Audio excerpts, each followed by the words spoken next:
DS നമ്മൾ എടുക്കാൻ പോകുന്നത് സ്റ്റാൻഡേർഡ് 7 സോഷ്യൽ സയൻസിലെ 12th ചാപ്റ്റർ ആയ ഫൗണ്ടേഷൻ സ്റ്റോൺസ് ഓഫ് ഹിസ്റ്ററിന്റെ ബാക്കി ഭാഗമാണ് കേട്ടോ. ഏതാണ് ടുവാർഡ്സ് റൈറ്റിംഗ് ലോക്കൽ ഹിസ്റ്ററി. എന്താ ലോക്കൽ ഹിസ്റ്ററി എന്ന് പറഞ്ഞാൽ അല്ലേ, ടുവാർഡ്സ് റൈറ്റിംഗ് ലോക്കൽ ഹിസ്റ്ററി എന്ന് പറഞ്ഞാൽ പ്രാദേശിക ചരിത്ര രചനയിലേക്ക് അല്ലേ.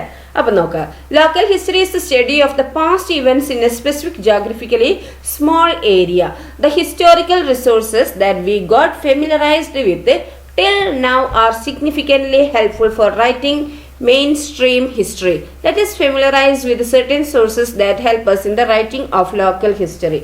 അപ്പം എന്താണ്, ഒരു നിശ്ചിത പ്രദേശത്തെ മുൻകാല സംഭവങ്ങളെ കുറിച്ചുള്ള പഠനമാണ് എന്ത് ഈ ലോക്കൽ ഹിസ്റ്ററി എന്ന് പറയുന്നത്. ഓക്കെ, എന്താണ് നമ്മളിപ്പോൾ ഒരു പ്രദേശം തിരഞ്ഞെടുക്കുക, ആ പ്രദേശത്തെ മുൻകാല സംഭവങ്ങളെ കുറിച്ചുള്ള സ്റ്റഡിയാണ്, പഠനമാണ് എന്ത് ലോക്കൽ ഹിസ്റ്ററി എന്ന് പറയുന്നത്. ഓക്കെ, അതുപോലെ എന്താണ് നാം ഇതുവരെ പരിചയപ്പെട്ട ഈ ഹിസ്റ്ററി സോഴ്സുകളിൽ പ്രധാനമായി എന്താണ് മുഖ്യധാര ഏതാണ് ലോക്കൽ മുഖ്യധാര ചരിത്ര രചനയ്ക്കാണെന്ത് സഹായകമാകുന്നത് അല്ലെ. എന്താണ് writing main stream historical resource എവിടുന്ന് എന്താണ് ഇവിടെ പറയുന്നത് എന്താണ് ഹിസ്റ്റോറിക്കൽ റിസോഴ്സസ് അല്ലെ. ഞാൻ ഇതുവരെ പരിചയപ്പെട്ട ഹിസ്റ്റോറിക്കൽ റിസോഴ്സസ് പ്രധാനമായും എന്താണ് ഏതിനാണ് ഈ റൈറ്റിംഗ് മെയിൻ സ്ട്രീം ഹിസ്റ്ററിയിലേക്കാണെന്ത് സഹായകമാകുന്നത് അല്ലെ. അപ്പോൾ ഈ റൈറ്റിംഗ് ഓഫ് ലോക്കൽ ഹിസ്റ്ററി നമ്മെ സഹായിക്കുന്ന മറ്റു ചില സോഴ്സുകൾ ഇനി നമുക്ക് പരിചയപ്പെടാം. എന്താണ് നമുക്ക് റൈറ്റിംഗ് ഓഫ് ലോക്കൽ ഹിസ്റ്ററി സഹായിക്കുന്ന മറ്റു ചില സോഴ്സുകൾ എന്താ നമുക്ക് നോക്കാം. സോഴ്സസ് ഓഫ് ലോക്കൽ ഹിസ്റ്ററി എന്താണ് ഈ ലോക്കൽ ഹിസ്റ്ററിന്റെ sources. Okay, observation of the locality അല്ലെ, എന്താണ് ആ ലൊക്കാലിറ്റീനെ ഒന്ന് നിരീക്ഷിക്കുക അല്ലെ. പിന്നെ എന്താണ് മെമ്മറീസ്, ഓറൽ ട്രഡീഷൻ അല്ലെ, ഓർമ്മകൾ, വാമൊഴിയൊക്കെ ആയിട്ട് വന്നിട്ടുണ്ടാവില്ല. വാമൊഴി അറിയാം എന്താ പണ്ടുള്ള വയസ്സ് ആൾക്കാരൊക്കെ എന്താ ഇങ്ങനെ പറഞ്ഞു വരുന്നത് അല്ലെ. ഓക്കെ, പിന്നെന്താണ് പ്ലേസ് നെയിംസ്, പിന്നെന്താ സ്ഥലനാമ ചരിത്രങ്ങൾ ഉണ്ടാവും. ഫാമിലി ഹിസ്റ്ററി എന്താണ് കുടുംബ ചരിത്രം ഉണ്ടാവും. പിന്നെന്താണ് ഒഫീഷ്യൽ ഡോക്യുമെന്റ്സ് എന്താണ് ഔദ്യോഗിക രേഖകൾ ഉണ്ടാവും. മോർട്ട്ഗേജ് ഡോക്യുമെന്റ്സ് ആൻഡ് ഡീഡ്സ് എന്താണ് പണയ രേഖകൾ ആധാരങ്ങളൊക്കെ ഉണ്ടാവും അല്ലെ. Local knowledge rights and ritual songs എന്താണ് ഈ ലോക്കൽ നോളജ് നാട്ടറിവുകൾ അല്ലെ. പിന്നെന്താണ് റൈറ്റ്സ് ആൻഡ് റിച്വൽസ് സോങ്സ് അല്ലെ, അനുഷ്ഠാനങ്ങളും പാട്ടുകളൊക്കെ ഉണ്ടാവും അല്ലെ. അതൊക്കെയാണെന്ത് നമുക്ക് ഈ ലോക്കൽ ഹിസ്റ്ററിന്റെ സ്രോതസ്സുകൾ എന്ന് പറയുന്നത്. അവിടെ നിന്നൊക്കെയാണെന്ത് സോഴ്സ് ആയിട്ട് നമുക്ക് കിട്ടുക. ഓക്കെ, ഇനി ലോക്കൽ ഒബ്സർവേഷൻ എന്താന്ന് നോക്കുക. എങ്ങനെയാണ് ലോക്കൽ ഒബ്സർവേഷൻ നടത്തുക? Local history is A minute study of A geographically limited area or N event. Observing the locality help us to know the minute details of that region. It is essential to conduct a local visit and observation to understand the diversities of area where a local community exists, its geographical features, directions, flora and fauna, watersheds and agricultural practices. എന്താ ഇവിടെ പറയുന്നത്? നമുക്ക് local history അല്ലെ, അതിന്റെ ചെറിയൊരു പ്രദേശത്തിന്റെയോ സംഭവത്തിന്റെയോ ഒരു minute ആയിട്ടുള്ള സ്റ്റഡിയാണ് അല്ലെ. എന്താണ് നമ്മൾ ഈ ലോക്കൽ ഹിസ്റ്ററിന്റെ ചെറിയൊരു പ്രദേശത്തിന്റെയോ സംഭവത്തിന്റെയോ ഒരു സൂക്ഷ്മ പഠനമാണ്. ഒരു പ്രദേശത്തിന്റെ സൂക്ഷ്മ വശങ്ങൾ തിരിച്ചറിയാൻ അവിടുത്തെ ലോക്കൽ ഒബ്സർവേഷൻ എന്താണ് നമ്മെ സഹായിക്കുകയാണ് അല്ലെ. ഒരു പ്രദേശം അല്ലെ, സമൂഹം എന്താണ് ഒരു പ്രാദേശിക സമൂഹം നിലനിൽക്കുന്ന ആ ഭൂപ്രദേശവും അവിടുത്തെ ഭൂമിശാസ്ത്ര പ്രത്യേകതകളും അതുപോലെ ഡയറക്ഷന്, പിന്നെന്താണ് ഫ്ലോറ ആൻഡ് ഫോന അല്ലെ, സസ്യജന്തുജാലങ്ങള്, പിന്നെന്താ തണ്ണീർത്തടങ്ങൾ, വാട്ടർഷെഡ്സ്, പിന്നെന്താണ് അവിടുത്തെ അഗ്രികൾച്ചറൽ പ്രാക്ടീസസ്, കൃഷി രീതികൾ തുടങ്ങിയ വൈവിധ്യങ്ങൾ മനസ്സിലാക്കാൻ എന്താണ് നമ്മുടെ ഈ ലോക്കൽ ഒബ്സർവേഷൻ നടത്തേണ്ടത് എന്താണ് അത്യാവശ്യമാണ് അല്ലെ. What other information can we find for writing history through local observation.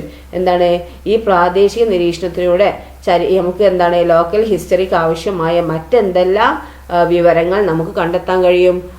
Food, clothing അല്ലെ, ഫുഡ് ഭക്ഷണം അല്ലെ, ആഹാരം, വസ്ത്രം, ഷെൽട്ടർ, പാർപ്പിടം, ഹെൽത്ത്, ആരോഗ്യം, എഡ്യൂക്കേഷൻ വിദ്യാഭ്യാസം, ലാംഗ്വേജ്, ലിറ്ററേച്ചർ ഭാഷ, സാഹിത്യം, ആർട്ട്, എന്റർടൈൻമെന്റ് വിനോദം, പിന്നെന്താ ട്രാവൽ സഞ്ചാരം, കമ്മ്യൂണിക്കേഷൻ വാർത്താവിനിമയം അല്ലെ. ഇതൊക്കെയാണെന്ത് ലോക്കൽ ഹിസ്റ്ററി ലോക്കൽ ഒബ്സർവേഷനിലൂടെ നമുക്ക് എന്താക്കാൻ പറ്റും ഈ ചരിത്ര രചനയ്ക്ക് ആവശ്യമായ അല്ലെ എന്താണ് റൈറ്റിംഗ് ഹിസ്റ്ററിക്ക് ആവശ്യമായ വിവരങ്ങൾ നമുക്ക് ഇതിലൂടെയൊക്കെ നമുക്ക് കണ്ടെത്താൻ പറ്റും. Observe the locality where you live and complete the table given below. ഇപ്പൊ നിങ്ങൾ താമസിക്കുന്ന പ്രദേശത്ത് നിരീക്ഷണം നടത്തി ചുവടെ തന്നിരിക്കുന്ന പട്ടിക പൂർത്തിയാക്കാനാണ് പറഞ്ഞിരിക്കുന്നത്. നെയിം ഓഫ് ദ ലൊക്കാലിറ്റി, നമ്മുടെ പ്രദേശത്തിന്റെ പേര്. ഇപ്പൊ എൻ്റെ എന്താണെങ്കിൽ ഞാൻ കാരശ്ശേരി എന്ന് എഴുതും. ഓക്കെ, ദെൻ വില്ലേജ്, ഏതാ വില്ലേജ് എന്നുള്ളത് എഴുതുക. എൻ്റെത് കക്കാട് വില്ലേജ് എന്ന് പറയും. താലൂക്ക്, താലൂക്ക് ഏത് താലൂക്കാന്ന് എഴുതുക. ഈ ഡിസ്ട്രിക്ട് ഏത് ഡിസ്ട്രിക്റ്റാ, കോഴിക്കോട് അല്ലേ. പിന്നെന്താ വരുന്നത്, ടൈപ്സ് ഓഫ് സോയിൽ, ഇവിടുത്തെ മണ്ണിനങ്ങൾ എങ്ങനത്താണ്, ടൈപ്സ് ഓഫ് പ്ലാന്റ്സ്, അതുപോലെ സസ്യജാലങ്ങൾ, ടൈപ്സ് ഓഫ് ആനിമൽസ്, അവിടെ എന്തൊക്കെ ടൈപ്സ് ആനിമൽസ് ഉണ്ട്, agricultural crops, types of agriculture, എന്തൊക്കെയാണ് അവിടെ കൃഷി ഇനങ്ങൾ ഉള്ളത്, അതുപോലെ കൃഷി രീതികൾ എങ്ങനെയാണ്, ഒക്യുപ്പേഷൻ തൊഴിൽ എങ്ങനെയാണ്, വാട്ടർ സോഴ്സസ് വെള്ളം എവിടുന്ന് കിട്ടുന്നു, അതുപോലെ അവിടെയുള്ള ഇൻസ്റ്റിറ്റ്യൂഷൻസ് സ്ഥാപനങ്ങൾ, ട്രാൻസ്പോർട്ട് ആൻഡ് കമ്മ്യൂണിക്കേഷൻ ഫെസിലിറ്റീസ് അതെന്തൊക്കെയാണ്, പിന്നെ പ്ലേസസ് ഓഫ് വർഷിപ്പ് ആരാധനാലയങ്ങൾ, പിന്നെന്താണ് ഫെസ്റ്റിവൽസ്, പിന്നെന്താ ഉത്സവങ്ങൾ, ഫുഡ് കൾച്ചർ ആഹാര രീതികൾ, സ്റ്റൈൽ ഓഫ് ഡ്രസ്സിങ് വസ്ത്രധാരണ രീതി, പിന്നെന്താണ് വസ്ത്രധാരണ അല്ലേ, പിന്നെ എൻ്റർടൈൻമെൻറ്റ്സ് വിനോദങ്ങൾ, പിന്നെ ലിറ്റററി വർക്ക്സ് ആർട്ട് ഫോംസ് സാഹിത്യകൃതികളും കലകളൊക്കെ അല്ലേ, അതൊക്കെയാണ് എഴുതാൻ പറഞ്ഞിരിക്കുന്നത് കേട്ടോ. ഓക്കെ, ദെൻ ഇനി നമുക്ക് മെമ്മറീസ് എന്താന്ന് നോക്കാം അല്ലേ, ഓറൽ ഹിസ്റ്ററി. ഇപ്പോൾ നമ്മളിപ്പോൾ എന്താ പഠിച്ചത്, സോഴ്സസ് ഓഫ് ലോക്കൽ ഹിസ്റ്ററിൻ്റെ സോഴ്സസ് ഫോർ ലോക്കൽ ഹിസ്റ്ററിൻ്റെ ഒബ്സർവേഷൻ ഓഫ് ദ ലൊക്കാലിറ്റി ആണ് നമ്മളിപ്പോൾ പറഞ്ഞത്. ഇനി മെമ്മറീസ് ആണ് ഇനി പറയാൻ പോകുന്നത് കേട്ടോ. ഓക്കെ, മെമ്മറീസ് ആണ് ഇനി പറയാൻ പോകുന്നത്. അപ്പോൾ മെമ്മറീസ് ഓറൽ ഹിസ്റ്ററി എന്താന്ന് നോക്കാം അല്ലേ, വാമൊഴി അല്ലെ, ഓർമ്മകൾ അല്ലെങ്കിൽ വാമൊഴി. Oral history is the memories collected from a generation that has direct experiences. Collecting the memories of the elders of the place chosen for writing local history is very important. It is essential to have oral descriptions to collect information on institutions, transport facilities, style of dressing and food culture of a locality. To write the history of that place, the memories of different persons on these matters will help in reconstructing history. This memorial help us to analyze the practices that existed in the society and the changes that were affected in due course. It is essential to verify the oral information collected with other sources to ensure credibility. എന്താണ് പറയുന്നത്, ഈ memories അല്ലെങ്കിൽ oral history വാമൊഴി എന്നൊക്കെ പറയുന്ന ഓർമ്മകൾ എന്താ, നമുക്ക് നേരെ അനുഭവങ്ങളുള്ള തലമുറയിൽ നിന്ന് സ്വീകരിക്കുന്ന മൊഴികളാണ് വാമൊഴി ചരിത്രങ്ങൾ അല്ലേ. അതായത് ഈ ഓറൽ ഹിസ്റ്ററി എന്ന് പറയുന്നത് എന്താണ്, ഓർമ്മ ഉള്ള ആൾക്കാർ, അതായത് പ്രായമുള്ള ആൾക്കാരൊക്കെ ഉദ്ദേശിക്കുന്നത്. അപ്പോൾ എന്താണ് നേരനുഭവങ്ങൾ ഉള്ള തലമുറയിൽ നിന്ന് സ്വീകരിക്കുന്ന ഈ വാക്കുകളാണ് ഇവിടെ ഓറൽ ഹിസ്റ്ററി എന്ന് പറയുന്നത് കേട്ടോ. ഓക്കെ, ഈ അവിടുത്തെ പ്രാദേശിക റൈറ്റിംഗ് ഹിസ്റ്ററി നടത്താൻ തിരഞ്ഞെടുക്കുന്ന സ്ഥലത്തെ മുതിർന്ന ആളുകളുടെ ഓർമ്മകൾ ശേഖരിക്കുക ഏറെ പ്രധാനമാണ്. അതായത് അവിടെ കുറച്ച് പ്രായമുള്ള ആൾക്കാരെ ഓർമ്മകൾ ശേഖരിക്കുക, അവരോട് ചോദിച്ചു നോക്കുക ഇവിടെ എന്തൊക്കെയാണ് നടന്നിരുന്നത്, അവർക്ക് ഓർമ്മകൾ എന്തൊക്കെയാണൊക്കെ പറഞ്ഞു തരും അല്ലേ. ഒരു പ്രദേശവുമായി ബന്ധപ്പെട്ട സ്ഥാപനങ്ങൾ, പിന്നെ അതുപോലെ ഗതാഗത മാർഗങ്ങൾ, വസ്ത്രധാരണ രീതി, അതുപോലെ രുചിശീലങ്ങൾ തുടങ്ങിയ ചരിത്ര രചനയ്ക്ക് ആവശ്യമായ ഈ റൈറ്റിംഗ് ഹിസ്റ്ററിക്ക് ആവശ്യമായ എല്ലാ കാര്യങ്ങളും വിവരങ്ങളും ശേഖരിക്കാൻ നമുക്ക് ഓറൽ ഹിസ്റ്ററി കൊണ്ട് വിവരങ്ങൾ അനിവാര്യമാണ് അല്ലെ. വാമൊഴി വിവരണങ്ങൾ അനിവാര്യമാണ്. ഇവയെക്കുറിച്ചുള്ള വ്യക്തികളുടെ ഓർമ്മകൾ ചരിത്രത്തെ പുനർനിർമ്മിക്കാൻ നമ്മെ സഹായിക്കും. സമൂഹത്തിൽ നിലനിന്നിരുന്ന ഈ സമ്പ്രദായങ്ങളും പിൽക്കാലത്തുണ്ടായ മാറ്റങ്ങളും വിശകലനം ചെയ്യാൻ ഈ ഓർമ്മകൾ സഹായിക്കുന്നു. ഓറൽ ഹിസ്റ്ററി സോഴ്സസിനെ മറ്റ് സോഴ്സസിനോടൊപ്പം ചേർത്ത് വെച്ച് പരിശോധിച്ച് നമുക്ക് വിശ്വാസ്യത ഉറപ്പുവരുത്തേണ്ടത് അനിവാര്യമാണല്ലേ. അതൊക്കെ സത്യമാണോ എന്നുള്ളതൊന്നും കൂടി നമുക്ക് വേറെ ആൾക്കാരോടായിട്ട് അന്വേഷിക്കുക. ഒരാളോട് മാത്രമല്ല അല്ലേ, ആ തലമുറയിൽപ്പെട്ട വേറെ ആൾക്കാരോടൊക്കെ ഒന്ന് അന്വേഷിക്കുക. അപ്പം എന്നിട്ട് കമ്പയർ ചെയ്യുക, സത്യമാണോ ഇല്ല എന്നുള്ളത് നമുക്ക് അത് പരിശോധിച്ച് വിശ്വാസ്യത ഉറപ്പുവരുത്തണം. ഓക്കെ, എന്നിട്ട് നമ്മൾക്ക് എന്താക്കാൻ പറ്റുള്ളൂ, നമുക്ക് റൈറ്റിംഗ് ഹിസ്റ്ററി എഴുതാൻ പറ്റുള്ളൂ അല്ലേ. ഓക്കെ, ദെൻ നെക്സ്റ്റ് നോക്കൂ. Prepare the table on regional data after consulting the elders in your family or locality. നിങ്ങളുടെ വീട്ടിലെ അല്ലെങ്കിൽ പ്രദേശത്തെ മുതിർന്നവരോട് വിവരങ്ങൾ ചോദിച്ചറിഞ്ഞ് പ്രാദേശിക വിവര പട്ടിക തയ്യാറാക്കുക. നോക്കൂ, ഇവിടെ ഓൾഡുള്ള നിങ്ങളുടെ വീട്ടിലെയോ പ്രദേശത്തെയോ മുതിർന്നവരോട് വിവരങ്ങൾ ചോദിച്ചറിഞ്ഞ് പ്രാദേശിക വിവര പട്ടിക തയ്യാറാക്കുക. ദേശത്തിന്റെ പേര്, ആദ്യത്തെ പേരെന്തായിരുന്നു, അതുപോലെ ഇപ്പോഴത്തെ പേരെന്താ, ഓൾഡും ന്യൂ അതാ ഉദ്ദേശിക്കുന്നത്. അതുപോലെ ഇൻസ്റ്റിറ്റ്യൂഷനും പഴയ പേരെന്താണ്, പുതിയത് എന്താണ്. അതുപോലെ occupation, agriculture, style of dressing, food culture, പിന്നെന്താണ് ട്രാൻസ്പോർട്ടേഷൻ ഫെസിലിറ്റീസ്, പഴയത് എന്തായിരുന്നു പുതിയത് എന്തായിരുന്നു ഒക്കെ എഴുതാൻ ഓക്കെ. അപ്പോൾ അവരോട് ചോദിച്ച് എഴുതുക. Then place names. ഇനി എന്താണ് സ്ഥലനാമ ചരിത്രമാണ് അല്ലേ. നമുക്ക് എന്താണ് ഓരോ സ്ഥലത്തിന് ഓരോ പേരുകളുണ്ട് അല്ലേ. അപ്പോൾ ആ പേര് എങ്ങനെ വന്നു എന്നുള്ളതാണ് നമുക്ക് അറിയേണ്ടത് അല്ലേ. അപ്പോൾ പ്ലേസ് നെയിം എങ്ങനെ നോക്കുക. How did your locality get its name? നിങ്ങളുടെ നാടിന്റെ പേര് എങ്ങനെ രൂപപ്പെട്ടതാണ്? How did Kozhikode get its name? The old name was Koyilkotta, which was a combination of two names, Koyil and Kotta. Koyil means palace. The name Koyilkotta means a palace protected with a fort. Historians say that this was later changed to Kozhikode. Look at the names of places like Thrissur, Kannur, Talasheri and Tangasheri. We can find names of places ending with UR or Cherry across Kerala. Geographical features also play a major role in the formation of names of places. അപ്പോൾ എങ്ങനെയാണ് നമുക്ക് കോഴിക്കോട് എന്നുള്ള പേര് വന്നത്? ഉദാഹരണത്തിന് നമുക്ക് നോക്കാം. കോഴിക്കോടിന് ആ പേര് എങ്ങനെ കിട്ടി? കോയിൽ എന്ന് പറഞ്ഞാൽ എന്താണ്? കൊട്ടാരം അല്ലെ. എന്നും കോട്ട എന്നുള്ള 2 പദങ്ങൾ ചേർന്നാണ് ഇത് കോയിൽക്കോട്ട എന്നായിരുന്നു അല്ലെ. എന്താണ് കോയിൽ എന്നും കോട്ട എന്നും ഉള്ള 2 പദങ്ങൾ ചേർന്ന കോയിൽക്കോട്ട എന്നായിരുന്നു പഴയ പേര് കോഴിക്കോടിന്റെ. കോയിൽ എന്നാൽ കൊട്ടാരം എന്നാണ് അർത്ഥം. കോട്ട കൊണ്ട് സംരക്ഷിച്ച് കൊട്ടാരം എന്നാണ് ഇത് കോയിൽക്കോട്ട എന്ന പേര് കൊണ്ട് അർത്ഥമാക്കുന്നത്. എന്താണ്? കൊട്ടാരം കൊണ്ട് കോട്ട കൊണ്ട് സംരക്ഷിച്ച കൊട്ടാരം അല്ലെ. കോട്ട കൊണ്ട് സംരക്ഷിച്ച കൊട്ടാരം എന്നായിരുന്നു കോയിൽക്കോട്ട എന്ന പേര് കൊണ്ട് അർത്ഥമാക്കുന്നത് അല്ലെ. ഇത് പിന്നീട് എന്തായി കോഴിക്കോട് എന്നായി മാറിയെന്ന് ചരിത്രകാരന്മാർ പറയുന്നു അല്ലെ. തൃശ്ശൂർ, കണ്ണൂർ, തലശ്ശേരി, തങ്കശ്ശേരി എന്നീ സ്ഥലനാമങ്ങൾ ശ്രദ്ധിക്കൂ. കേരളത്തിൽ അങ്ങോളം ഇങ്ങോളം ഊർ അല്ലെങ്കിൽ ചേരി എന്നീ വാക്കുകളിൽ അവസാനിക്കുന്ന സ്ഥലപ്പേരുകൾ ധാരാളമുണ്ട് അല്ലെ. തൃശ്ശൂർ, ഊർ അല്ലെ, കണ്ണൂർ, ഊർ കണ്ടോ. അതുപോലെ തലശ്ശേരി, ചേരി അല്ലെ, തങ്കശ്ശേരി, ചേരി അല്ലെ. അങ്ങനെ അവസാനിക്കുന്ന ഒരുപാട് പേരുകൾ എന്താണ് സ്ഥലനാമങ്ങൾ ഉണ്ട് അല്ലെ. ഭൂമിശാസ്ത്രപരമായ പ്രത്യേകതകളും സ്ഥലനാമ രൂപീകരണത്തിൽ സ്വാധീനം ചെലുത്താറുണ്ട് അല്ലെ. ജോഗ്രഫിക്കൽ ഫീച്ചർ എന്താണ്? ഈ പ്ലേസസിന്റെ പേരിന് ഫോർമേഷൻ കൊടുക്കാനുള്ള മേജർ റോൾ ആയിട്ട് ഉണ്ട് അല്ലെ. ഓക്കെ. ജോഗ്രഫിക്കൽ ഫീച്ചേഴ്സ്, അതായത് എന്താണ് ഈ ജോഗ്രഫിക്കൽ ഫീച്ചേഴ്സിന്റെ പ്രത്യേകതകൾ എന്താണ് ഈ നെയിം ഓഫ് പ്ലേസസിന് രൂപീകരണത്തിന് എന്താണ് സ്വാധീനം ചെലുത്താറുണ്ട് അല്ലെ. അതുപോലെ നിങ്ങളുടെ നാടിന് ആ പേര് വന്നത് എങ്ങനെയാണെന്ന് അന്വേഷിച്ച് നോക്കുക കേട്ടോ. ഓക്കെ. ദെൻ ഫാമിലി ഹിസ്റ്ററി എടുത്ത് കുടുംബ ചരിത്രമാണ് അല്ലെ. The history of families is an important literary source in local history writing. It is a responsibility of the local historian to collect information on the interventions or contributions made by individuals to the growth and the progress of a village or a region after ensuring the credibility of the information. കുടുംബങ്ങളുടെ ചരിത്രവും പ്രാദേശിക ചരിത്ര രചനയിൽ പ്രാധാന്യം അർഹിക്കുന്ന ഒരു സാഹിത്യ source ആണ് ഇത് അല്ലെ. എന്താണ്? History of family is an important literary source in local history writing. കുടുംബങ്ങളുടെ ചരിത്രവും അവിടുത്തെ ലോക്കൽ ഹിസ്റ്ററി റൈറ്റിംഗിൽ പ്രാധാന്യം അർഹിക്കുന്ന ഒരു എന്താണ്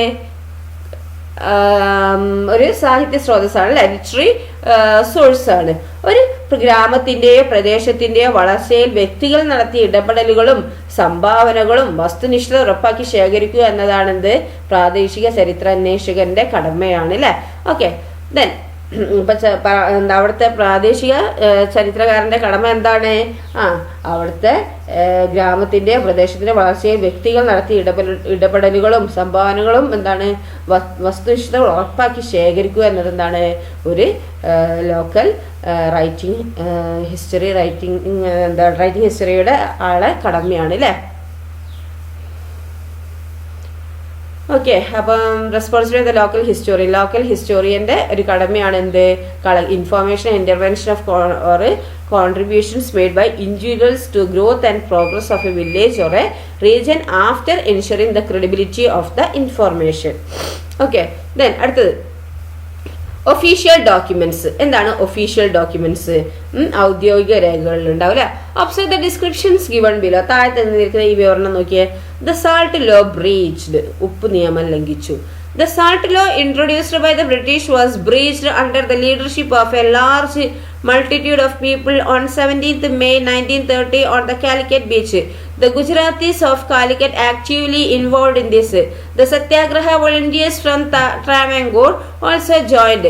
The protesters staged a procession calling out anti-British slogans after distilling seawater and making salt. They even kept with them the materials needed for making salt. The police encountered the volunteers brutally who participated in the salt satyagraha organized on the beach. P. Krishna Pillai and Abdul Rahman Sahib made legendary defense to protect the freedom struggle flag from the police. HFM file number 103 Tamil Nadu State Archives ignore അല്ലേ. അപ്പോൾ എന്താണ് ഇവിടെ പറയുന്നത്? ഉപ്പ് നിയമം ലംഘിച്ചു എന്നുള്ളതിൻ്റെ ഒരു ഒഫീഷ്യൽ ഡോക്യുമെൻ്റ് ആണ് ഇവിടെ ഇതാക്കിയിരിക്കുന്നത്. 1930 മെയ് 17 വൻ ജനാവലിയുടെ നേതൃത്വത്തിൽ 27 സ്ഥലങ്ങളിലായി കോഴിക്കോട് കടപ്പുറത്ത് ബ്രിട്ടീഷുകാർ നടപ്പാക്കിയ ഉപ്പ് നിയമം ലംഘിച്ചു. കോഴിക്കോട് ഗുജറാത്തി നിവാസികൾ താല്പര്യത്തോടെ ഈ പ്രവർത്തനങ്ങളിൽ പങ്കാളികളായിരുന്നു. തിരുവിതാംകൂറിൽ നിന്നും വന്ന സത്യാഗ്രഹ വളണ്ടിയർമാരും കൂടെ ചേർന്നു. കടൽ വെള്ളം വറ്റിച്ച് ഉപ്പുമായി നിയമലംഘകർ ബ്രിട്ടീഷ് വിരുദ്ധ മുദ്രാവാക്യം മുഴക്കി.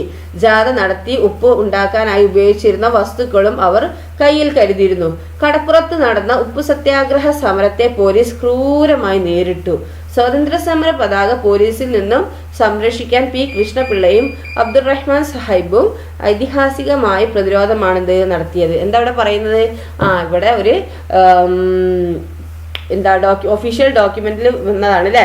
എന്താണ് 1930 എന്ത് മെയ് 17 ഇവൻ ജനാവലിയുടെ നേതൃത്വത്തിൽ എന്താണ് 27 സ്ഥലങ്ങളിലായിട്ട് കോഴിക്കോട് കടപ്പുറത്ത് എന്താണ് ബ്രിട്ടീഷുകാർ നടപ്പാക്കിയ ഉപ്പ് നിയമം ലംഘിച്ചത്. ഇങ്ങനെ പിന്നെ കോഴിക്കോട് ഗുജറാത്തി നിവാസികൾ എന്താ താല്പര്യത്തോടെ ഈ പ്രവർത്തനങ്ങളിൽ പങ്കാളികളായിരുന്നു അല്ലെ. അതുപോലെ തിരുവിതാംകൂറിൽ നിന്ന് വന്ന സത്യാഗ്രഹ വളണ്ടിയേഴ്സും എന്താണ് കൂടെ ചേർന്നു. കടൽ വെള്ളം വറ്റിച്ച് ഉപ്പുമായി എന്താണ് നിയമലംഘകർ ബ്രിട്ടീഷ് വിരുദ്ധ മുദ്രാവാക്യം മുഴക്കി ജാഥ നടത്തി അല്ലെ. ഉപ്പ് ഉണ്ടാക്കാനായി ഉപയോഗിച്ചിരുന്ന വസ്തുക്കൾ അവരുടെ കയ്യിൽ കരുതിയിരുന്നു. കടപ്പുറത്ത് നടന്ന ഉപ്പ് സത്യാഗ്രഹ സമരത്തെ പോലീസ് എന്താക്കി ക്രൂരമായി നേരിട്ട് അല്ലെ. സ്വതന്ത്ര സമര പതാക പോലീസിൽ നിന്ന് സംരക്ഷിക്കാൻ എന്താണ് പി കൃഷ്ണപിള്ളയും അതുപോലെ അബ്ദുറഹ്മാൻ സാഹിബും ഒക്കെ എന്താണ് ഭയങ്കരമായിട്ട് പ്രതിരോധിച്ചു. ഓക്കെ, അതാണ് ഇവിടെ വന്നിരിക്കുന്നത് അല്ലെ. This document kept in the Tamil Nadu Archives throws light on the freedom struggles of Kerala. What are the details mentioned in this document? അപ്പോൾ തമിഴ്നാട് ആർച്ചീവ്സ് സൂക്ഷിച്ചിട്ടുള്ള ഈ രേഖ കേരളത്തിന്റെ സ്വതന്ത്ര സമരത്തിലേക്ക് വെളിച്ചം വീശുന്നുണ്ട് അല്ലെ. എന്തൊക്കെ കാര്യങ്ങളാണ് ഈ രേഖയിൽ പരാമർശിക്കുന്നത് നോക്കിയേ. The following are the important official document. പ്രധാനപ്പെട്ട ഒഫീഷ്യൽ ഡോക്യുമെന്റ് താഴെ പറയുന്നതാണ് അല്ലെ. സെൻസസ് റിപ്പോർട്ട്സ് എന്താണ് സെൻസസ് റിപ്പോർട്ട്, അതുപോലെ ഗസറ്റ് ഡോക്യുമെന്റ്സ്, പിന്നെന്താണ് കോർട്ട് ഡോക്യുമെന്റ്സ് കോടതി ഡോക്യുമെന്റ്, സർവേ റിപ്പോർട്ട്, പിന്നെന്താണ് ടാക്സ് ഡോക്യുമെന്റ്, പിന്നെ പോലീസ് റിപ്പോർട്ട്സ്, പിന്നെന്താണ് development report of local self government institution. എന്താണ് ലോക്കൽ സെൽഫ് ഗവൺമെന്റ് ഇൻസ്റ്റിറ്റ്യൂഷന്റെ ഡെവലപ്മെന്റ് റിപ്പോർട്ട് അല്ലെ. എന്തൊക്കെയാണ് ഇതിൽ മെയിനായിട്ട് എന്താണ് ഈ ഒഫീഷ്യൽ ഡോക്യുമെന്റ്സ് പ്രധാനപ്പെട്ട രേഖകൾ അല്ലേ. Okay, it is through court documents that we can understand the details of the struggles and the rights against the British colonization. We rely on census reports to understand the population and the different sections of people of a particular geographical region. എന്താണ് ഈ British colony വാഴ്ചക്കെതിരെ നടന്ന ഈ സമരങ്ങൾ, കലാപങ്ങൾ തുടങ്ങിയവയുടെ വിശദാംശങ്ങൾ നമ്മൾ മനസ്സിലാക്കുന്നത് ഇവിടെ കോടതി രേഖകളിലൂടെയാണ് അല്ലേ. ഒരു പ്രദേശത്തിലെ ജനസംഖ്യ, ജനവിഭാഗങ്ങൾ എന്നിവ മനസ്സിലാക്കാൻ നാം സെൻസസ് രേഖകളെയാണ് ആശ്രയിക്കുന്നത് അല്ലേ. എന്താ അവിടെ പറയുന്നത്?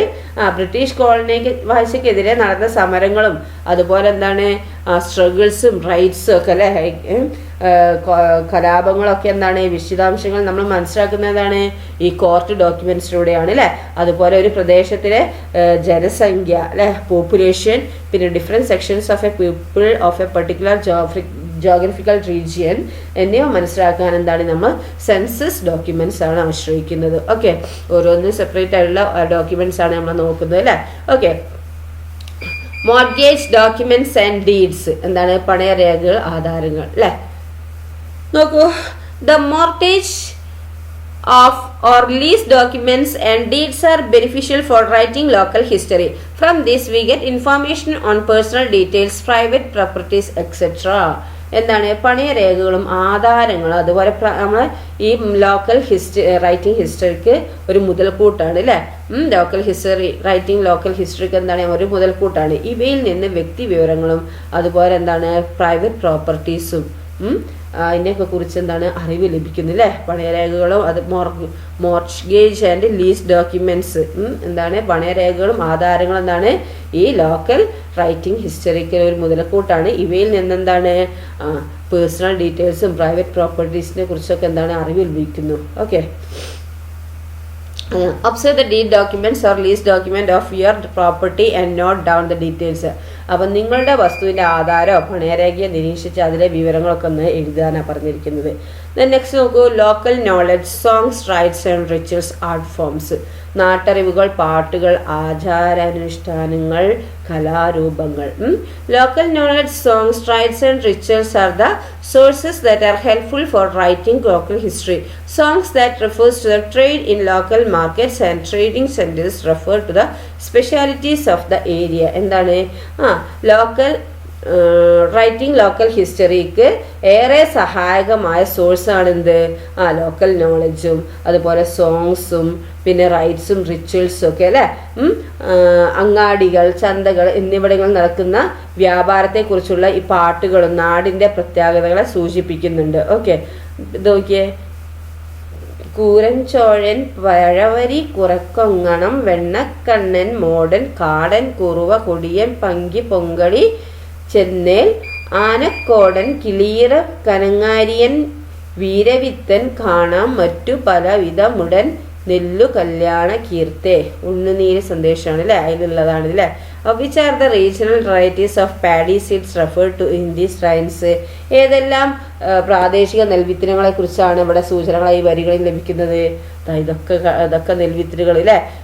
Local history is writing of history using sources like memories, songs, proverbs, stories, folk commentaries, notices and invitations in addition to archaeological documents and historical monuments.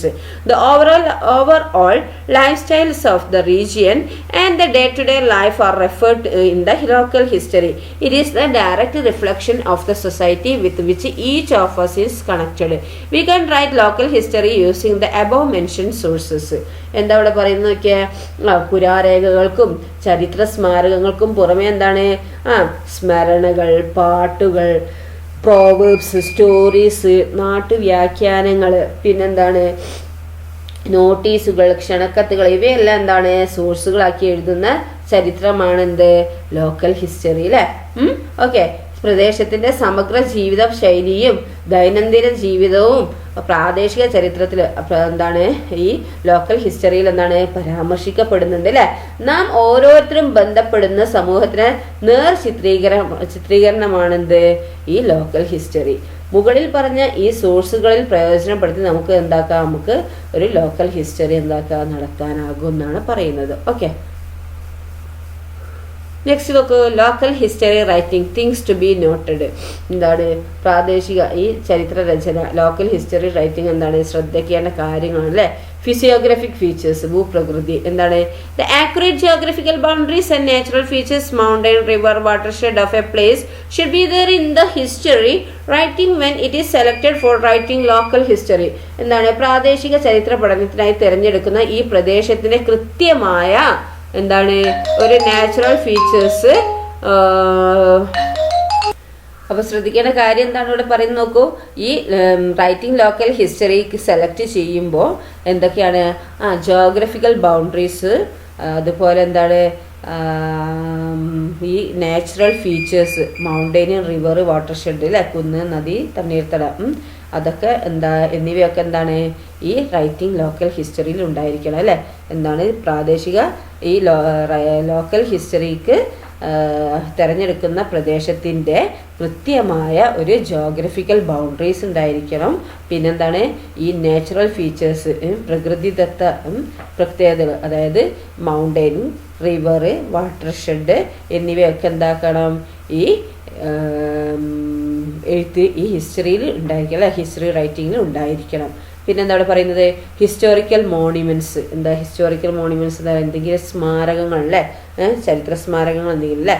There should be reference to the places of habitations, megaliths, stone inscriptions, forts, places of worship and the like.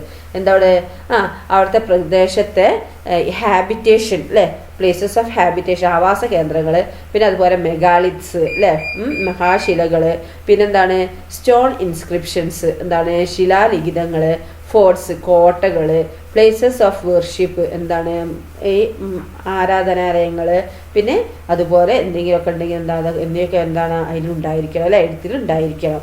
Then occupation or means of living എന്താണ് ഈ ഉപജീവനം അല്ലേ. There should be indications about the main crops that is cultivated in the area, handicraft, trade centers, health and medical services. അവിടുത്തെ പ്രദേശത്തെ പ്രധാന കൃഷി, അതുപോലെ എന്താണ് ഹാൻഡിക്രാഫ്റ്റ് കൈത്തൊഴിൽ, പിന്നെ അതുപോലെ എന്താണ് ട്രേഡ് സെൻറ്റേഴ്സ് അല്ലേ വാണിജ്യ കേന്ദ്രങ്ങൾ, പിന്നെന്താ ഹെൽത്ത് ആൻഡ് മെഡിക്കൽ സർവീസസ് എന്നിവയൊക്കെ കുറിച്ചൊക്കെ എന്താണ് അതിനുണ്ടായിരിക്കണം അല്ലേ, സൂചനകളൊക്കെ ഉണ്ടായിരിക്കണം. എന്ത് നമ്മൾ ഇത് എഴുതുമ്പോൾ അല്ലേ റൈറ്റിംഗ് ലോക്കൽ ഹിസ്റ്ററി എഴുതുമ്പോൾ എന്താണ് ലോക്കൽ ഹിസ്റ്ററി റൈറ്റിങ്ങിൽ ഇതൊക്കെ ഉണ്ടായിരിക്കണം. നെക്സ്റ്റ് സർവൈവൽ മോഡൽസ് ആണ്. സർവൈവൽ അതിജീവന മാതൃകകൾ അല്ലേ. എന്താണ് survival models? Analysis of withstanding issues such as torrential rains, drought, epidemics, eviction and poverty should be included. എന്താണ് അവിടെ സർവൈവൽ മോഡൽസ് അതിജീവന മാതൃക, അതായത് പേമാരി, ടൊറൻഷ്യൽ റെയിൻസ് അല്ലേ, പിന്നെന്താണ് വരൾച്ച, ഡ്രൗട്ട്, പിന്നെന്താണ് എപ്പിഡമിക്സ്, എവിക്ഷൻ പകർച്ചവ്യാധികൾ, ദാരിദ്ര്യം, പിന്നെന്താണ് എവിക്ഷൻ, പോവർട്ടി അതൊക്കെ എന്താണ് ദാരിദ്ര്യം, കുടിയിറക്കൽ തുടങ്ങിയ പ്രശ്നങ്ങളെ പ്രതിരോധിച്ചതിൻ്റെ ഒരു വിശകലനം അതിലുണ്ടായിരിക്കണം. ദെൻ നെക്സ്റ്റ് എന്താണ് cultural institution, details regarding education, women's education, libraries etcetera of the area should be discussed. എന്താ അവിടെ പറയുന്നത്? പ്രദേശത്തെ വിദ്യാഭ്യാസവും അതുപോലെ വിമൺ എഡ്യൂക്കേഷനും വായനശാല ലൈബ്രറീസും ഒക്കെ അതിനെ തുടങ്ങിയവയൊക്കെ എന്താണ് അവർ വിവരിക്കണം. ദെൻ നെക്സ്റ്റ് നോക്കൂ ലാൻഡ് റിലേഷൻസ്. എന്താണ് land details of agricultural types, feudal systems and the old statics should be included. എന്താ അവിടെ പറയുന്നത്? ഈ പ്രദേശത്തെ കാർഷിക ബന്ധങ്ങൾ, പിന്നെ ജന്മി സമ്പ്രദായം, പഴയ സ്ഥിതിവിവര കണക്കുകൾ എന്നിവയെ സംബന്ധിച്ചുള്ള വിവരങ്ങളൊക്കെ ഉൾപ്പെടുത്തിയിരിക്കണം. പിന്നെന്താണ് പാട്രിയോട്ടിസം, എന്താണ് ദേശീയബോധം അല്ലേ. There can be references to the political movements, national movement and personalities of national importance of the area. എന്താണ് ഇവിടെ പറയുന്നത്? പ്രദേശത്തെ രാഷ്ട്രീയ പ്രസ്ഥാനങ്ങൾ, ദേശീയ പ്രസ്ഥാനം, വിദേശീയ വ്യക്തിത്വങ്ങൾ എന്നിവയൊക്കെ ഇതിലുണ്ടായിരിക്കണം. ഓക്കെ. ദെൻ നെക്സ്റ്റ് എന്താണ് ഇവിടെ പറയുന്നത്? Local self government bodies and development. The local self government bodies and the development activities of the region should be included. ഈ ലോക്കൽ സെൽഫ് ഗവൺമെൻറ് ബോഡീസും അതുപോലെ അതിൻ്റെ ഡെവലപ്മെൻറ്റ് ആക്ടിവിറ്റീസും ഒക്കെ ലോക്കൽ ഹിസ്റ്ററി റൈറ്റിങ്ങിൽ ഉണ്ടായിരിക്കണം. പിന്നെ എന്താണ് ബിബ്ലിയോഗ്രഫി, ബിബ്ലിയോഗ്രഫിയിലെ ഗ്രന്ഥസൂചി അല്ലേ. Bibliography is an important factor that ensures the authenticity of history writing. This is a detailed list of all sources used for writing history. The bibliography is usually given at the end of the study. എന്താ ഇവിടെ പറയുന്നത്? ഈ local ഹിസ്റ്ററിയുടെ ആധികാരികത ഉറപ്പാക്കുന്ന ഒരു പ്രധാന ഫാക്ടറാണെന്ത്? ഈ bibliography എന്ന് പറയുന്നത് അല്ലേ. ചരിത്ര രചനയ്ക്കായി ഉപയോഗിച്ച എല്ലാ സോഴ്സുകളുടെയും വിശദമായ ഒരു ലിസ്റ്റാണിത് അല്ലേ. ഡീറ്റെയിൽഡ് ആയിട്ടുള്ള ലിസ്റ്റാണിത്. പഠനത്തിൻ്റെ അവസാന ഭാഗത്താണെന്ത് ഈ ബിബ്ലിയോഗ്രഫി ഈ നൽകുന്നത്. ഓക്കെ. അപ്പം നമ്മൾ എഴുതുമ്പോൾ ശ്രദ്ധിക്കുക, ലോക്കൽ ഹിസ്റ്ററി റൈറ്റിംഗ് എഴുതുമ്പോൾ ശ്രദ്ധിക്കേണ്ട കാര്യങ്ങൾ എന്തൊക്കെയാണ്? ഒന്ന് ഫിസിയോഗ്രാഫിക് ഫീച്ചേഴ്സ്, ഒന്ന് historical monuments, occupational means of living, survival models, cultural institution, land relation, patriotism, local self government bodies and development, bibliography ഇതൊക്കെ ഉണ്ടായിരിക്കണം അല്ലേ. എഴുതുമ്പോൾ ശ്രദ്ധിക്കുക. Then local history writing structure. എന്താണ് ലോക്കൽ ഹിസ്റ്ററി റൈറ്റിങ്ങിൻ്റെ ഒരു സ്ട്രക്ചർ ഇല്ല? എന്താ നോക്കാം. ഫസ്റ്റ് ഒരു ടൈറ്റിൽ ഉണ്ടായിരിക്കണം അല്ലേ, തലക്കെട്ട്. Content or declaration of the student. പിന്നെന്താണ് ഉള്ളടക്കം കുട്ടിയുടെ പ്രസ്താവന ഉണ്ടായിരിക്കണം അല്ലേ. പിന്നെ ഒരു സർട്ടിഫിക്കറ്റും സാക്ഷ്യപത്രവും. പിന്നെയോ അക്നോളജ്മെൻറ്റ്, ഇൻട്രഡക്ഷന്, എന്തൊക്കെയാണ്? നന്ദി പ്രസ്താവന, ആമുഖം, ചാപ്റ്റേഴ്സ് അല്ലെ, അധ്യായങ്ങൾ, കൺക്ലൂഷൻ, ഉപസംഹാരം, പിന്നെന്താണ് റെഫറൻസസ്, പരാമർശങ്ങൾ അല്ലേ, names of those who were interviewed, places visit, institution etcetera. എന്താണ് അഭിമുഖത്തിൽ പങ്കെടുത്തവരുടെ പേര്, സന്ദർശിച്ച സ്ഥലങ്ങൾ, സ്ഥാപനങ്ങൾ തുടങ്ങിയവയൊക്കെ. അപ്പൻഡിസിസ്, ഫോട്ടോസ്, സോങ്സ്, ക്വസ്റ്റ്യനെയർ, എന്താണ് അനുബന്ധങ്ങൾ അല്ലേ, ഫോട്ടോകളും പാട്ടുകളും ചോദ്യാവലിയും ഒക്കെ അല്ലേ. പിന്നെന്താ ബിബ്ലിയോഗ്രഫിയും. ഇതൊക്കെയാണ് എന്തുണ്ടാവേണ്ടത്, അതിൻ്റെ സ്ട്രക്ചർ അല്ലേ, ലോക്കൽ ഹിസ്റ്ററി റൈറ്റിംഗ് സ്ട്രക്ചറിൻ്റെ ഇതാണ് അല്ലേ. ലോക്കൽ ഹിസ്റ്ററി റൈറ്റിങ്ങിൻ്റെ സ്ട്രക്ചർ ഇതൊക്കെയാണ് കേട്ടോ. ഓക്കെ, then next നോക്കൂ, local history writing help us in the retrieving our lost culture, finding the changes that continuously happen in life, formulating ways to future plans and sharing the future generations. A detailed information of the history of the places are the aims of writing local history. എന്താണ് പ്രാദേശിക ഈ local ഹിസ്റ്ററിൻ്റെ സംസ്കാരങ്ങളുടെ വീണ്ടെടുക്കലിന് നമ്മെ സഹായിക്കുന്നുണ്ട് അല്ലേ. പ്രാദേശിക ചിത്രരചന സംസ്കാരങ്ങളുടെ വീണ്ടെടുക്കലിന് നമ്മളെ സഹായിക്കുന്നുണ്ട് അല്ലേ. ലോസ്റ്റ് കൾച്ചർ അല്ലേ, നഷ്ടപ്പെട്ട കൾച്ചർ എന്താണ് റിട്രീവ് ചെയ്യുകയാണ് അല്ലേ. അപ്പോൾ അത് വീണ്ടെടുക്കലിന് നമ്മളെ സഹായിക്കുന്നുണ്ട്. ജീവിതത്തിൽ നിരന്തരം സംഭവിക്കുന്ന മാറ്റങ്ങൾ കണ്ടെത്തുക, ഭാവിയിലേക്കുള്ള വഴികൾ രൂപപ്പെടുത്തുക, വരും തലമുറകൾക്ക് നാടിൻ്റെ ചരിത്രം പകർന്നു കൊടുക്കുക തുടങ്ങിയവയൊക്കെ എന്താണ് ഈ പ്രാദേശിക ചരിത്ര രചനയുടെ ലക്ഷ്യങ്ങളിൽ പെടുന്നവയാണ് അല്ലേ. Aim of writing local history അല്ലേ. എന്തൊക്കെയാണ് എയിം ഓഫ് ലോക്കൽ ഹിസ്റ്ററി എന്ന് പറയുന്നത്? ഇവിടെ പറയുന്നത് എന്താണ്, finding the changes that continuously happen in life, formulating ways for future plans and sharing the future generations. A detailed information of the history of the place are the aims of writing local history. എന്താ പറയുന്നത്, ജീവിതത്തിൽ നിരന്തരം സംഭവിക്കുന്ന മാറ്റങ്ങൾ കണ്ടെത്തുക, ഭാവിയിലേക്കുള്ള വഴികൾ രൂപപ്പെടുത്തുക, വരും തലമുറകൾക്ക് നാടിൻ്റെ ചരിത്രം പകർന്നു കൊടുക്കുക തുടങ്ങിയവ എന്താണ് പ്രാദേശിക ചരിത്രരചനയുടെ എയിമാണ് അല്ലേ. റൈറ്റിംഗ് ലോക്കൽ ഹിസ്റ്ററിയുടെ എയിമാണ്. ഓക്കെ, അപ്പോൾ ഇത്രയേ ഉള്ളൂ നിങ്ങളെ ചാപ്റ്റർ കേട്ടോ. അപ്പോൾ നമ്മളെ ചാപ്റ്ററും കഴിഞ്ഞു, ഈ ബുക്കും തീർന്നു അല്ലേ. അപ്പോൾ നന്നായി പഠിക്കുക കേട്ടോ ഓരോന്നും. Okay, thank you.